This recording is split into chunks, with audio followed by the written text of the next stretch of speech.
Assalamualaikum warahmatullahi wabarakatuh. Perkenalkan, nama saya Nina Kitanula Bancin, NPM 2008260037. Di sini saya akan melakukan percobaan ataupun mempraktekkan, yaitu untuk fungsi pengecapan, fungsi penglihatan, fungsi pendengaran, dan fungsi penglihatan.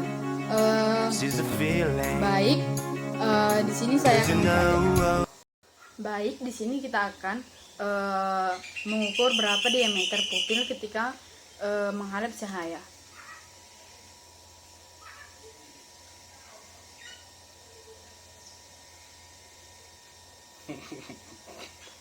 Untuk ukurannya yaitu 3 mm. Kemudian untuk yang kedua, kita mengukur diameter pupil ketika membelakangi cahaya.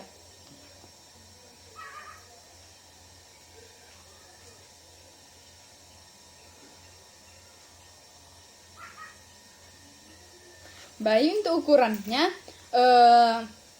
sekitar 7 mm. Untuk yang selanjutnya yaitu untuk menilai refleks cahaya, bisa secara langsung maupun tidak langsung. Untuk yang langsung menggunakan senter, kemudian kita akan men-center matanya satu persatu, kemudian kita akan mengamati bagaimana pupilnya ketika di center, apakah mengecil atau tidak. Akan kita lakukan.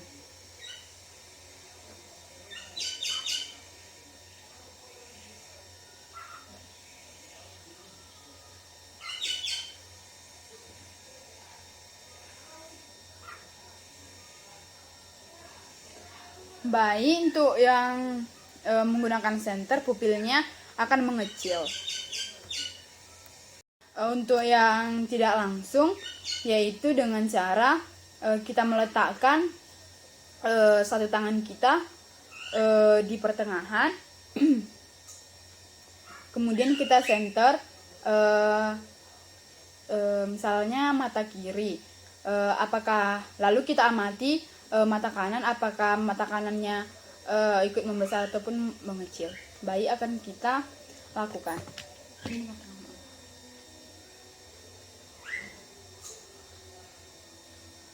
Ini buka mata di sebelah.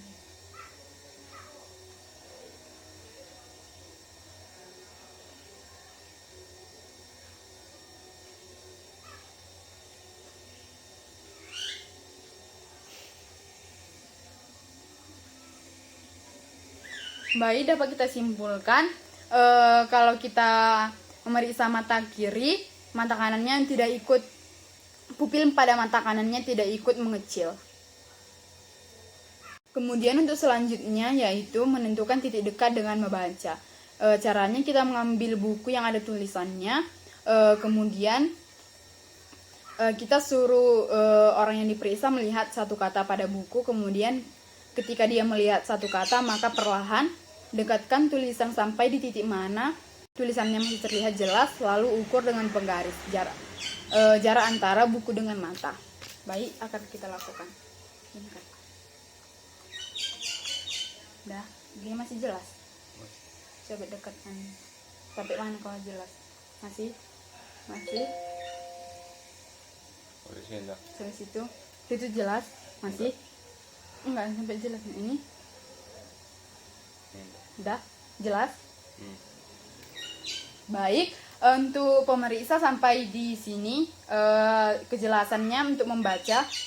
Kita akan mengukurnya dari mata.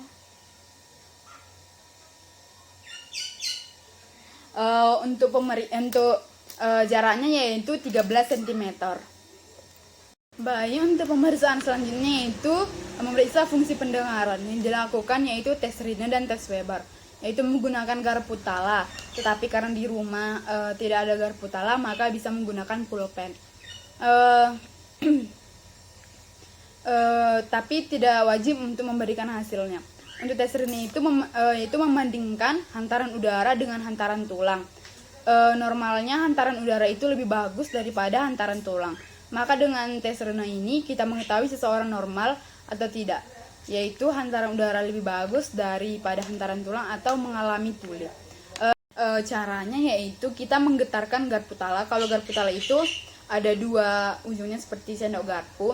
Kita menggetarkannya seperti ini.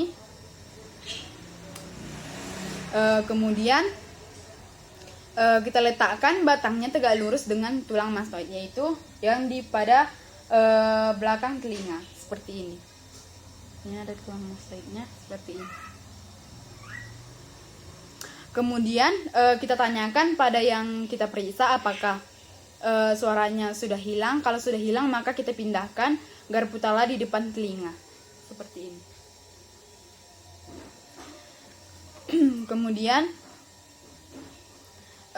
kalau telinganya normal maka dia masih bisa mendengar. Kemudian kalau telinganya sudah tidak normal mungkin dia tidak akan bisa mendengar apapun.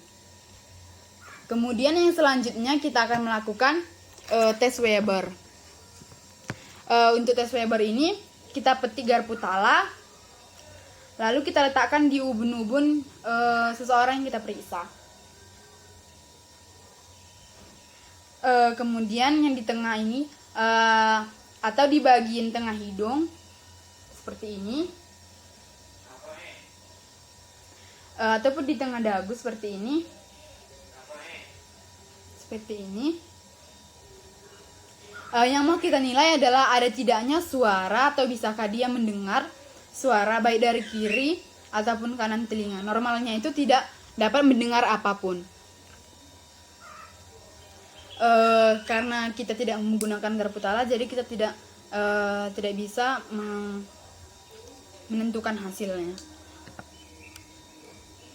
Kemudian melakukan tes untuk mengetahui lokasi bunyi. Apakah kita bisa menentukan lokasi bunyi tanpa melihat? Jadi caranya itu orang yang diperiksa itu kita suruh untuk tutup mata, kemudian kita ambil benda untuk dibunyikan, misalnya kunci ataupun kerincing yang dapat dibunyikan. Caranya itu seorang yang kita periksa itu kita suruh tutup mata, kemudian kita bunyikan di berbagai tempat, lalu kita tanya sumber bunyinya dari mana. Caranya adalah, untuk caranya akan kita praktikkan. Tutup mata. Udah cukup. Dari mana nanti?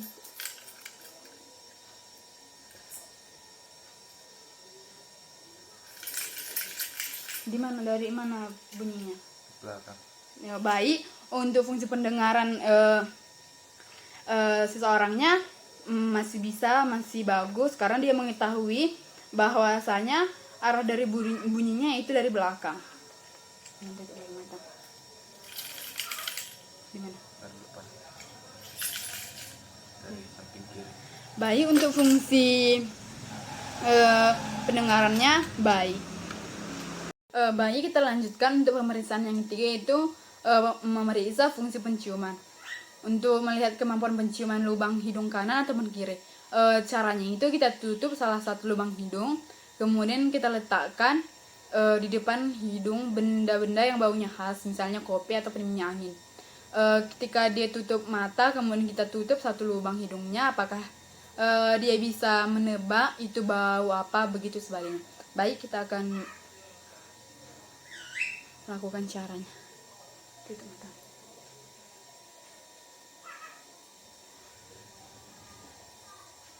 Kita akan menutup salah satu lubang hidungnya, yaitu lubang hidung yang sebelah kanan. Warung. Bau apakah ini? Kopi. Baik, yang kita periksa tahu ini bahwasanya bau kopi. Ini kopinya. Kemudian untuk yang kedua yaitu pemeriksaan fatigue of on session, yaitu pemeriksaan di mana kalau misalnya kita diberikan bau yang sama terus-menerus, kira-kira bisa tidak atau benar tidak baunya akan hilang. Caranya itu kita ambil parfum, balsam ataupun yang lainnya, kemudian kita letakkan di depan hidung sekiranya 5 cm dari hidung. Kemudian kita ambil stopwatch, lalu kita hitung mulai dari dia mencium baunya sampai baunya tidak tercium lagi dengan posisi tetap 5 cm. Baik, kita akan melakukan, yaitu kita akan buat parfum di hidungnya itu 5 cm dari hidungnya, kemudian kita buat waktunya mulai dari dia mencium sampai bau dari sesuatu yang kita kasih itu hilang. Baik, kita akan memulai 5 cm, kira-kira 5 cm. Ada buka dulu. Ada. Baik, kita akan memulai. Bisa kau cium terus sampai hilang di baunya.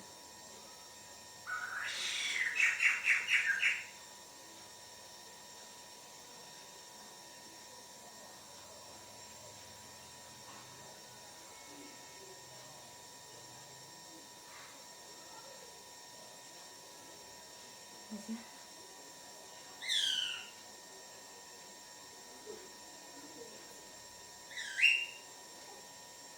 Masih. Masih. Gak bisa lagi. Udah. Baik.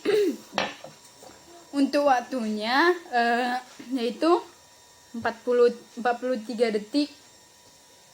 Baik, untuk selanjutnya itu fungsi pengecapan. Untuk caranya itu kita harus menyediakan 4 rasa, yaitu rasa asam, manis, pahit, dan asin. Kemudian kita letakkan di lidah yang untuk merasakannya. Kita letakkan salah satu bahannya di tempat yang keempat tadi secara bergantian. Misalnya membuktikan apakah di ujung lidah yang tadinya rasa manis, kalau kita kasih kopi apakah masih bisa merasa pahit atau tidak. Tetapi jangan sampai masuk ke dalam mulut. Baik, kita akan melakukan.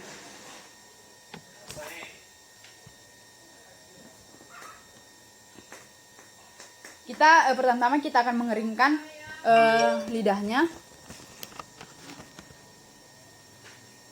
Agak gini kan, agak tegak, biar nampak. Bikin. Julurkan, jangan ke bawah. Keluarkan, Mbak. Keluarkan. Semua keluar gini. Gitu, cepat. Saya ilir ke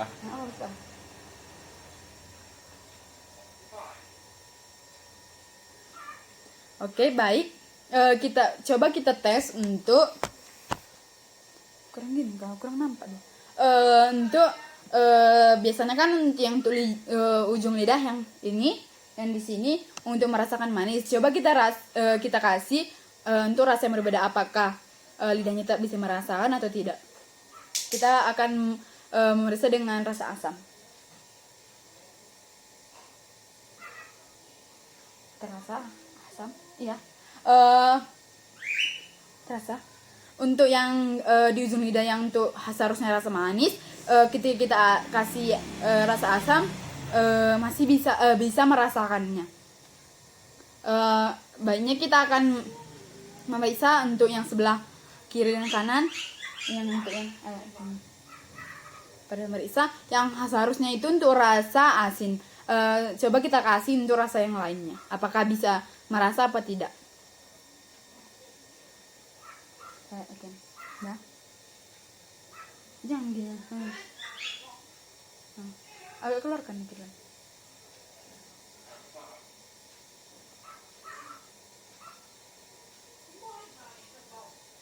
Bisa kau rasakan? Mana sih? Enggak. Untuk yang perasa asin kita kasih gula.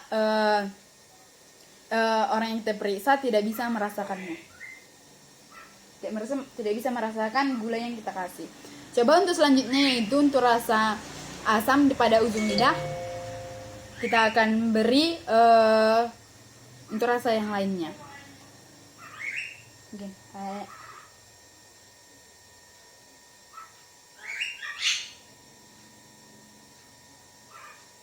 bisa? Enggak kau rasakan. Untuk yang pada ujung lidah yang untuk rasa asam kita beri asin, tapi untuk orang yang kita periksa tidak bisa merasakan asinnya. Baik, untuk rasa pahit pada ujung lidah kita akan beri perasa yang lainnya. Oke, salah.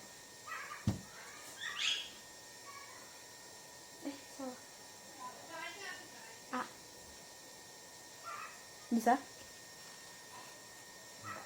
Untuk yang di ujung lidah untuk rasa pahit, saya coba untuk memberikan rasa asin, namun untuk orang yang kita periksa tidak bisa merasakannya. Jadi untuk kesimpulannya pada fungsi pengecapan yang bisa cuma pada rasa manis, ketika kita beri rasa yang lain bisa merasakan. Namun untuk yang rasa asin ketika kita beri yang perasa yang lain tidak bisa merasakan, begitu juga dengan asam dan pahit.